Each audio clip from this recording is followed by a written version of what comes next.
Howdy folks, hope you're all having a good one, and welcome back to World of Warships with Rear Admiral Jingles, where today, for your viewing pleasure, we have an extremely fast-paced and action-packed ranked battle, which is why there are only 7 ships per side, in domination mode here on the Fault Line map.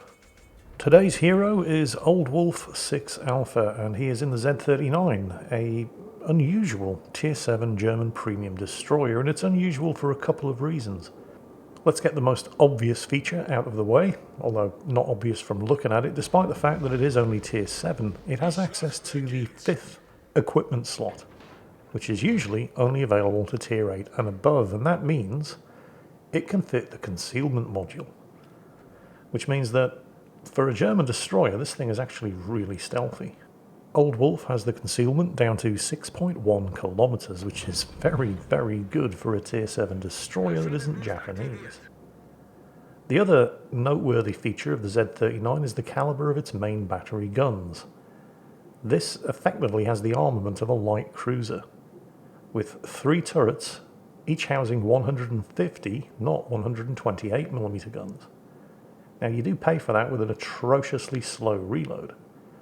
But because this is German, and it gets the quarter caliber penetration rule, that means it has great penetration on the high explosive shells. Unfortunately, they are German high explosive shells, so the shells themselves are kind of bad. But because they're 150mm guns, it basically gives it light cruiser armor-piercing firepower. And for that reason, you're going to see Old Wolf using the armor-piercing most of the time, when most other destroyers in this kind of tier range would long since have switched to the high explosive. The ship also has a very large hit point pool, nearly 20,000 health. In fact, it's only 700 less than the Z52, which is the tier 10.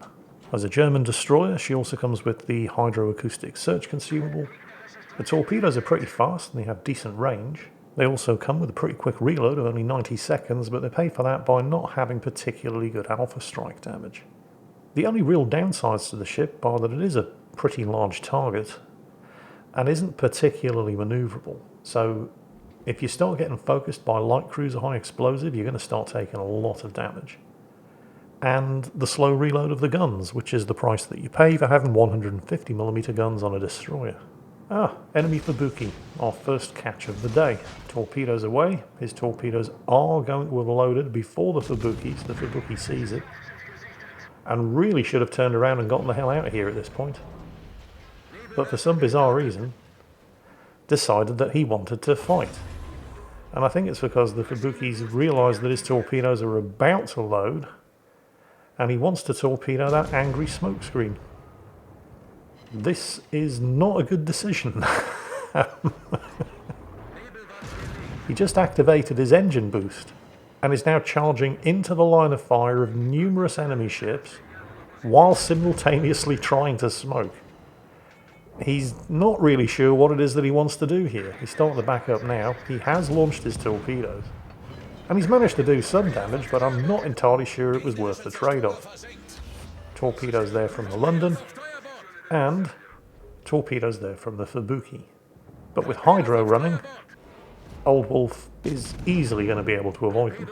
Switching targets now to the British heavy cruiser, HMS London, and he has the armor-piercing loaded because he's got the nice big fat juicy side of a cruiser to shoot at. And of course remember, heavy cruiser refers to the caliber of the guns mounted, not the armor.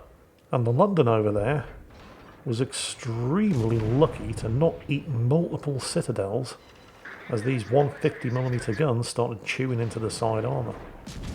Now, Old Wolf makes a decision here that he didn't necessarily have to make. Note how the London is turning to duck back into cover.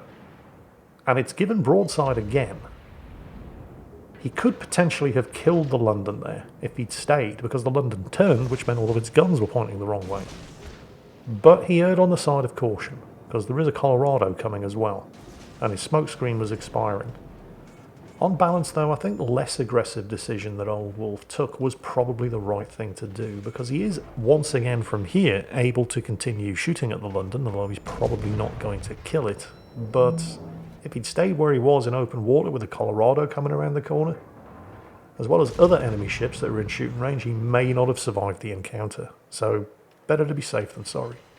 There are, however, many other questionable decisions on display here. The Colorado going hell for leather after the Trento here, and running straight into one of Old Wolf's torpedoes as a result.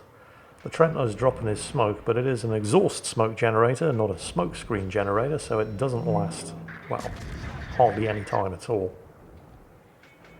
Fortunately, Old Wolf's smoke is ready to go again. Although the Colorado is still focusing the Trento.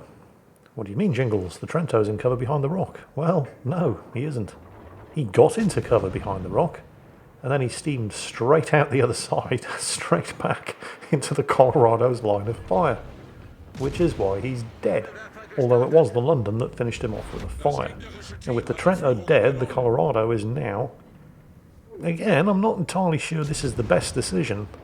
I mean, he's charging a smokescreen that he knows contains a destroyer, but he's managed to get so close to Old Wolf that the Colorado doesn't really have any other option here. Getting this close was the Colorado's mistake.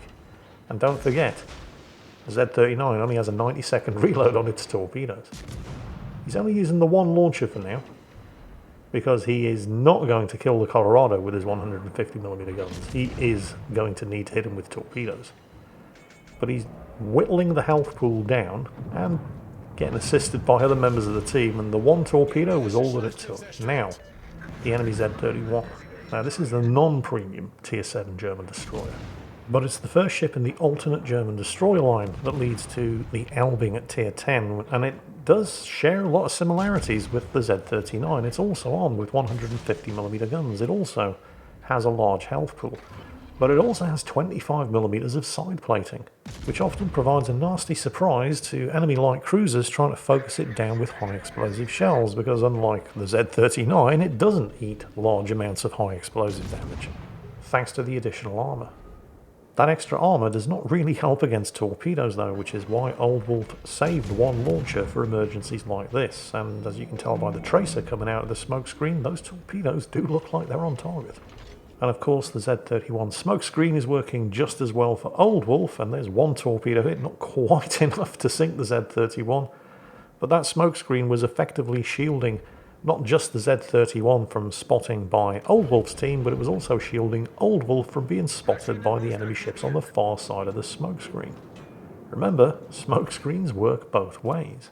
One torpedo launcher back up, Hydro still running for the next 44 seconds. The enemy Sims over there on the horizon just got himself bitch slapped by the friendly Fuso. There's the London again.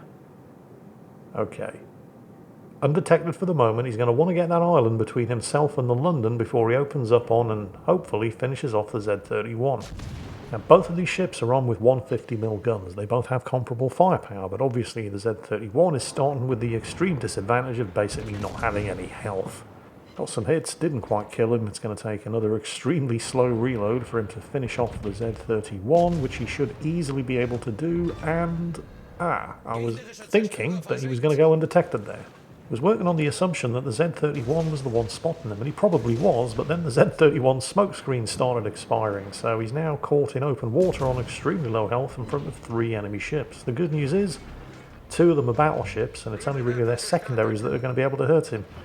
The bad news is that the other one is the London, and 8-inch high explosive shells really mess up the Z-39, but 150mm armour piercing really messes up HMS London when it's on that low health and showing nice big fat broadside.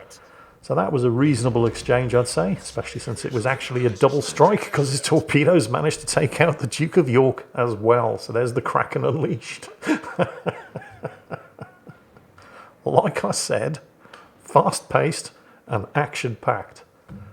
And that just leaves the one enemy ship, the Ismail, which is a fairly decent Tier 6 battleship, but it's not that good. I mean, it's caught in a 3-way crossfire between a Fuso on one side of the map, a Duke of York on the other side of the map, and right in front of him, a Gneisenau that's so close it can probably even hit him with at least 50% of the shots that it's firing. So even though the Ismail is ahead on points, there's no running away and running down the clock for this guy. He is very much dead too. And so that was a extremely impressive Kraken Unleashed. 5 kills in ranked battle when there are only 7 enemy ships to be shot at. Fairly impressive, I'm sure you'll agree, by Old Wolf here in the Z39, the Tier 7 Premium German Heavy Destroyer. Extremely well done. Thank you for sending that one in. Most entertaining to watch, and I hope you all enjoyed it, because that's it for today. As always, take care, stay safe, and I'll catch you next time.